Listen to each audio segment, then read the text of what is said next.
आप सभी का स्वागत है UP academy for civil services में। मैं हूं मानस पांडे और आपको मैं पढ़ा रहा हूं इंडियन इकोनॉमी यानी भारतीय अर्थव्यवस्था यूपी पीसीएस के प्रीलिम्स के लिए, खास तौर से मेंस के लिए, ऐसे ही आरओ के प्रीलिम्स और मेंस के लिए और बीईओ के प्रीलिम्स और मेंस के लिए। आप इसका पूरा यूज़ कर सकते हैं यूपीएससी के लिए, क्योंकि मैंने नोट्स यूपीएससी के हिसाब से ही बनाया हुआ है, ठीक है ना।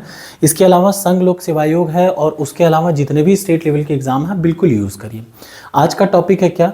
ग्रॉस वैल्यू एडेड, सकल मूल्य वर्धित। ये कॉन्सेप्ट क्या है और इसकी क्या ज़रूरत पड़ी, इसके पहले मैं आपको बता दूं कि मैंने आपको पढ़ाया नेशनल इनकम, उसी में मैंने एक चीज़ बताई, how to calculate GDP. GDP यानी सकल घरेलू उत्पाद, ग्रॉस डोमेस्टिक प्रोडक्ट को कैसे निकाला जाता है। तो तीन तरीके होते हैं ग्रॉस डोमेस्टिक प्रोडक्ट को निकालने के। या तो सबकी आय निकाल लीजिए, इनकम सबकी निकाल लीजिए, कैलकुलेट कर लीजिए। दूसरा, कुल कितना खर्चा हुआ अलग अलग मदों पर, एक्सपेंडिचर टोटल निकाल लीजिए। या फिर जो तीसरा होता है कि वैल्यू एडेड मेथड, ये तीसरी मेथड है।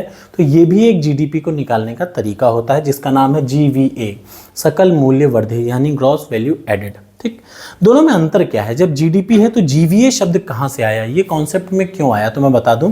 जो जीडीपी होती है ना वो ओवरऑल होती है। जैसे आपको बता देगा सर्विस सेक्टर इतने से चल रही है, आपको ये पता चल जाएगा कि भैया एग्रीकल्चर और फार्मा में क्या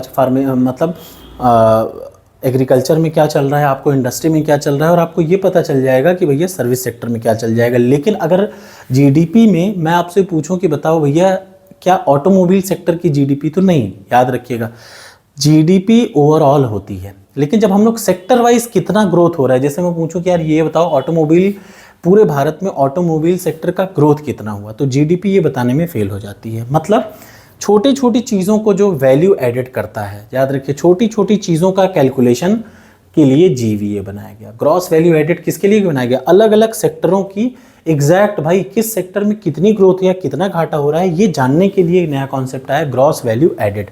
तो जो ग्रॉस वैल्यू एडेड या जीवीए है वो क्या है? सेक्टर स्पेसिफिक है। याद रखिएगा सेक्टर स्पेसिफिक का मतलब आपको एग्जैक्टली पता चल जाएगा कि ऑटोमोबाइल में घाटा हो रहा है कि फायदा, और इसके अलावा फार्मा कंपनी फायदे में जा रही है कि घाटे में जा रही है। ओवरऑल सेक्टर स्पेसिफिक होता है, सेक्टर स्पेसिफिक होता है जीवीए। ठीक, अब आ जाइए जीवीए होता क्या है। सिंपल सा फॉर्मूला है। जीवीए का मतलब होता है सकल मूल्य वर्धित, और इसकी जो वैल्यू होती है, देखिए ग्रॉस वैल्यू एडेड, इसके पहले मैं आपको बता देता हूँ वैल्यू एडेड क्या होता है।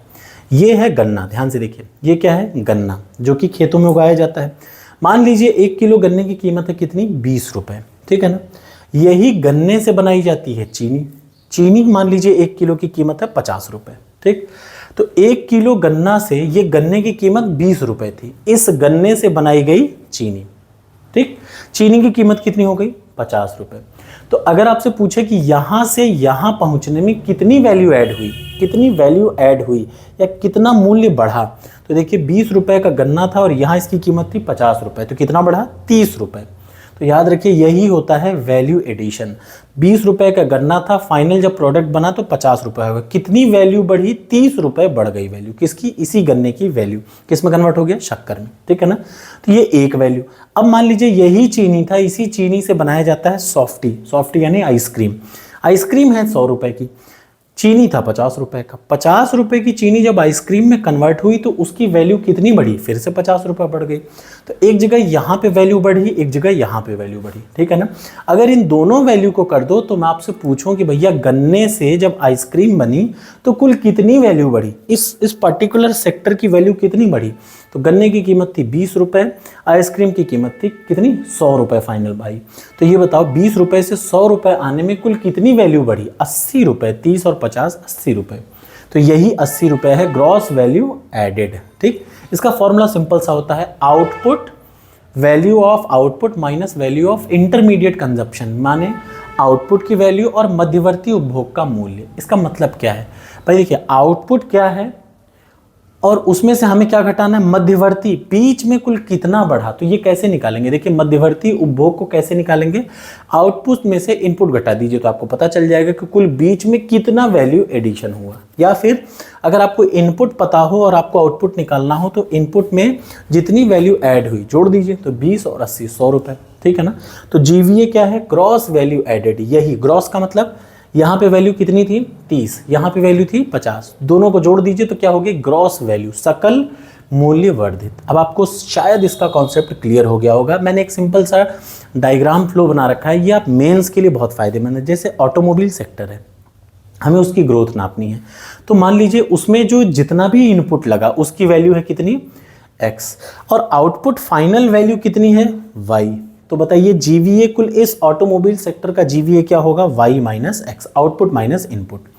कुल कितना इंटरमीडिएट मतलब कितना वैल्यू एडिशन हुआ, इनपुट में कितना ज़्यादा आ गया कि आउटपुट बन गया। तो याद रखिए इनपुट प्लस इंटरमीडिएट बराबर आउटपुट। तो जीवीए जब निकालना होगा तो यही बीच वाला कुल कितना एडिशन हुआ उसी को बोलते हैं जीवीए। ठीक, याद रखिएगा जीडीपी ओवरऑल होती है, ओवरऑल का मतलब सेक्टर स्पेसिफिक नहीं है। जीडीपी कभी ये नहीं बताएगी ऑटोमोबाइल सेक्टर में कितनी ग्रोथ हो रही है, फार्मा कंपनी की फार्मा सेक्टर की कितनी ग्रोथ हो रही है, ये सब नहीं बताएगी। लेकिन जो जीवीए है वो स्पेसिफिकली बता देता है कि ऑटोमोबाइल सेक्टर की ग्रोथ इतनी है, फार्मा सेक्टर की ग्रोथ नहीं है या है तो इतनी है। तो ये कौन बताता है, जीवीए। वीए का मतलब वैल्यू एडेड। जैसे एक से दूसरे स्टेप में गए तो ये सिंपल वैल्यू था, दूसरे से तीसरे में गए तो सिंपल वैल्यू था, लेकिन जब दोनों को जोड़ दिया तो बन गया सकल मूल्य वर्धित। तो ये है कॉन्सेप्ट ऑफ जीवीए यानी ग्रॉस वैल्यू एडेड। ठीक, मेरे ख्याल से अब आपको शायद समझ में आ चुका होगा। अब हम लोग अगली क्लास में पढ़ेंगे कि जीवीए का कैलकुलेशन कैसे किया जाता है, कैसे। क्या आपको ये समझ में आ गया?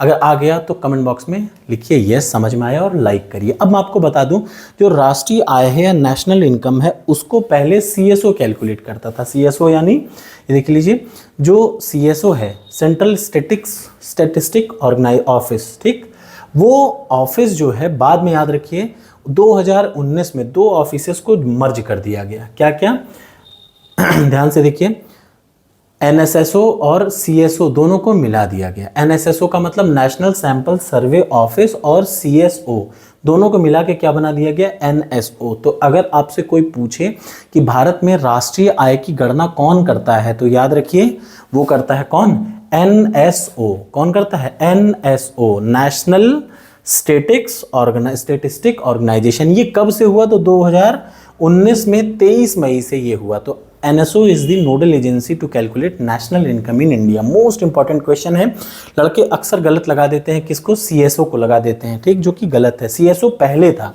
बाद में किसके साथ मर्ज हो गया, सीएसओ मर्ज हो गया एनएसएसओ के साथ और बन गया एनएसओ। कब बना, मतलब मई 2019 में बना। ठीक है, ये आपको याद रखना है। तो ये है कुल आपका आज का concept. Thank you so much, मिलते हैं अगली क्लास में। कैसी लगी क्लास जरूर बताइएगा। Thank you so much.